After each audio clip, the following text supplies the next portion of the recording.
If you can still the mind for long enough, the world goes quiet and a doorway opens where there wasn't one before. The vast majority of people think they found that doorway, but the truth is simpler and older. It found them because they're real places, not physical, not imagined, but threshold places that appear only when someone is crossing from who they've been to who they're meant to become. These places are not accidents. They're exclusively accessed strictly by invite only.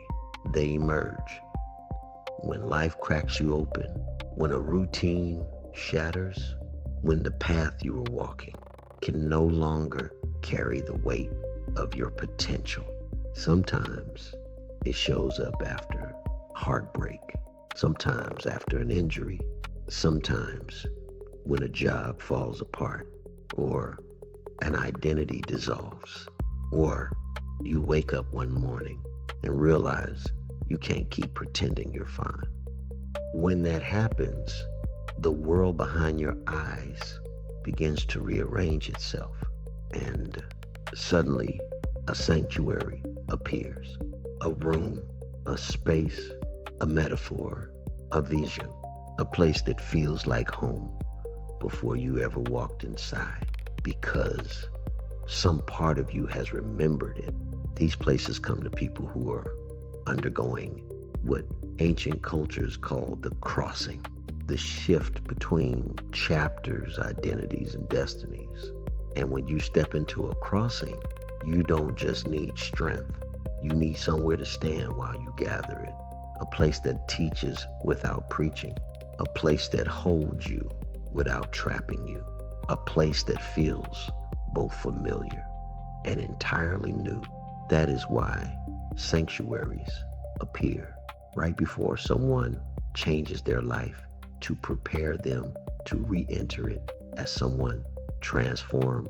If you've ever found yourself imagining a place like that, a library that only opens at midnight, a room that calms your pulse the moment you enter, a spirit-filled tavern at the crossroads of destiny, you're anchoring yourself to your new reality, because that place is psychology, it's intuition, it's spirit, it's memory, it's your mind building the training ground for the next version of you. Some people call it imagination, some call it guidance, some call it divine intervention, some call it the subconscious preparing the soul. But whatever language you choose doesn't change the truth. You don't meet these places by chance.